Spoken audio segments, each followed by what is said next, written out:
Olá! Na aula de hoje, vamos trabalhar o tema remuneração, salários e trabalho noturno. As empresas, em geral, têm grandes problemas com relação a questões salariais. Este, na verdade, é o principal assunto das reclamatórias trabalhistas.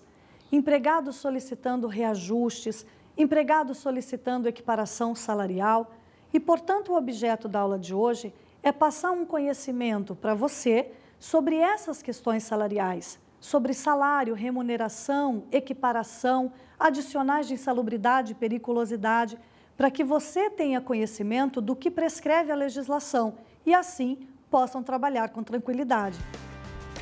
Vamos começar com remuneração e salários, iniciando pelos conceitos. Salário é aquela contraprestação básica, mínima, que é ajustada entre as partes quando da contratação. É aquele valor que é anotado na carteira de trabalho do funcionário que ele vai receber ao final de cada mês ou cada hora de trabalho.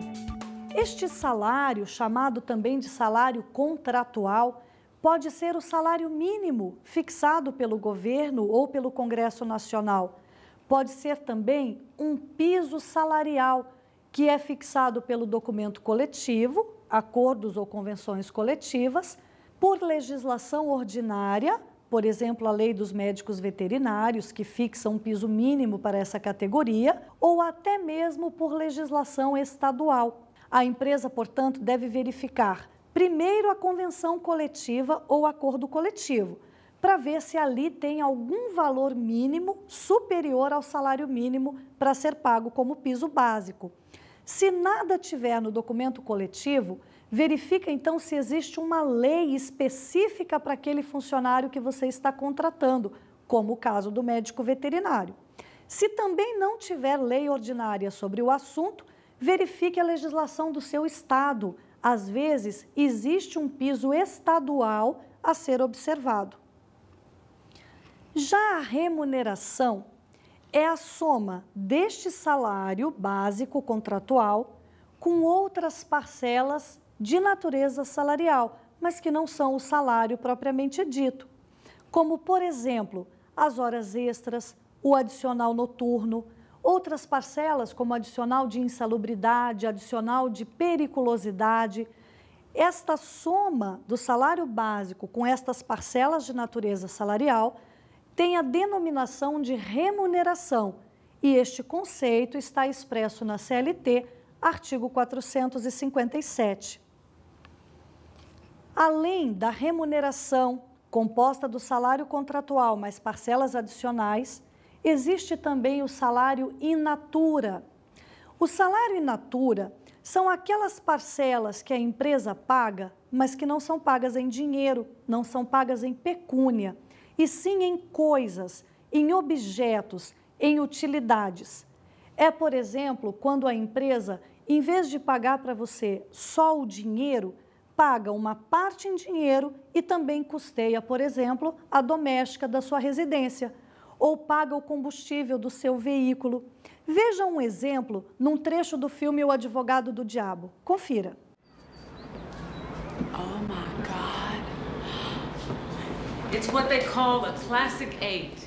Be careful, I don't have a map. I don't want you getting lost on me. We had them paint everything white. Let you see it naked before you pick your palette. What am I picking? Palette. Your colors. Oh, yes. I need to warn you about one thing. There are going to be some very envious people down at the firm. These apartments, there aren't many of them. They're really a partner's perk. You must have made quite an impression. Oh my God, 3 bedrooms. You know what that means. Babies. Took us 6 years to get in here. Unbelievable. Thank you very much. Jackie. Kevin! Enjoy, lady. Are you really this good? Sure as hell hope so.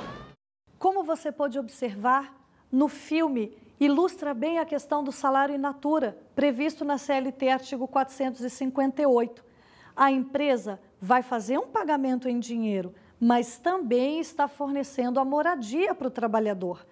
o valor desta moradia é salário, salário in natura, em coisa que não é propriamente o dinheiro. O artigo 82 da CLT determina, no entanto, que a empresa não pode pagar tudo em coisa, tudo em objeto. Parte do valor tem obrigatoriamente que ser em dinheiro, em pecúnia. O percentual obrigatório em dinheiro é 30%. 70% da remuneração a empresa pode pagar em outras coisas. O aluguel, a empregada doméstica, o combustível do seu veículo, a conta do seu celular, o aluguel de um laptop e outros benefícios que ela pode fixar. Mas 30% obrigatoriamente tem que ser em dinheiro. Observe, no entanto, que no mesmo artigo 458, que diz que a empresa pode pagar em coisas que não são dinheiro, tem um parágrafo 2º que traz algumas exceções. Diz, então, o parágrafo 2º do 458, ser possível a empresa fornecer utilidades que não têm natureza salarial e que não são, portanto, caracterizadas como salário in natura, e sim salário-utilidade. Veja quais são as situações previstas por este parágrafo 2º. Consolidação das leis do trabalho. Artigo 458, parágrafo 2º, inciso 1º. Vestuários, equipamentos e outros acessórios fornecidos aos empregados e utilizados no local de trabalho para a prestação do serviço. Inciso 2º. Educação em estabelecimento de ensino próprio ou de terceiros, compreendendo os valores relativos à matrícula, mensalidade, anuidade, livros e material didático. Inciso 3º. Transporte destinado ao deslocamento para o trabalho e retorno, em percurso servido ou não por transporte público. Inciso 4º. Assistência médica, hospitalar e odontológica prestada diretamente ou mediante seguro-saúde. Inciso 5º. Seguros de vida e de acidentes pessoais. Inciso 6º. Previdência privada. Como você pode observar, a empresa pode, então, pagar, por exemplo, plano de saúde, pagar ticket alimentação desde que seja cadastrada no programa de alimentação ao trabalhador, pagar seguro de vida, planos de previdência complementar. Todos esses valores não vão ter natureza salarial, não vão ser considerados como salário in natura, mas sim como plano de benefícios, salário-utilidade. É importante observar que no contra-cheque do trabalhador, bem como na folha de pagamento, a empresa vai precisar discriminar individualmente cada parcela. Ela vai ter que colocar qual o valor em dinheiro, ela vai ter que colocar quais são as prestações in natura que ela fornece e vai ter que colocar quais são as prestações em utilidade, mesmo que sobre elas não tenha a natureza salarial e nem incidência de encargos.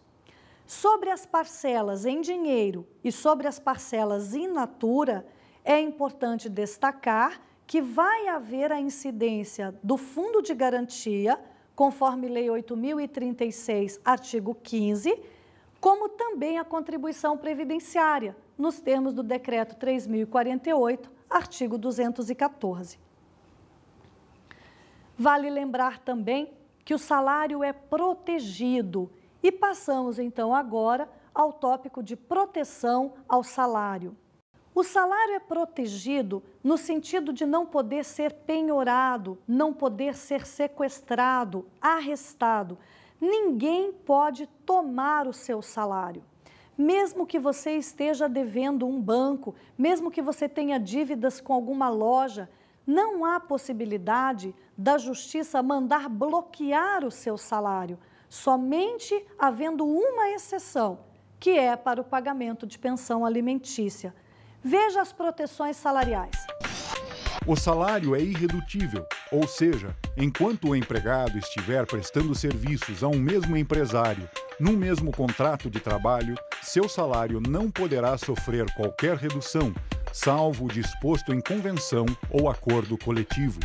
O salário é impenhorável, com exceção para o pagamento de pensão alimentícia. O salário é irrenunciável, ou seja, qualquer acordo realizado entre empregador e empregado, onde este último renuncia ao pagamento de seus salários, é considerado nulo. Um outro aspecto muito importante, para não dizer que é o mais importante de todos eles, é a equiparação salarial. São inúmeras as ações judiciais com abordagem desse assunto. Equiparação salarial, de acordo com o artigo 461 da CLT, é que quando um empregado faz a mesma função que outro empregado, eles devem receber a mesma quantia, o mesmo valor, não podendo haver distinção de valores hora entre um e outro. No entanto, o artigo 461 traz algumas regras. Para que um tenha direito a ganhar o mesmo tanto que o outro, e então ter equiparação salarial, tanto um quanto o seu paradigma devem exercer a mesma função para o mesmo empregador, na mesma localidade e com a mesma perfeição técnica e produtividade. O TST, na súmula 6, esclarece que identidade de função é você fazer a mesma coisa que o seu colega, no caso chamado de paradigma para fins de justiça do trabalho. Você e seu paradigma precisam fazer a mesma coisa, na prática, não importando o que está escrito na carteira de trabalho ou no contrato firmado entre as partes. É muito comum uma empresa colocar, por exemplo, uma função de auxiliar administrativo na carteira e no contrato, mas na prática, aquele trabalhador exercer a mesma função que o seu gerente. O que vai valer para fins de justiça, conforme TST súmula 6, é o que acontece na prática,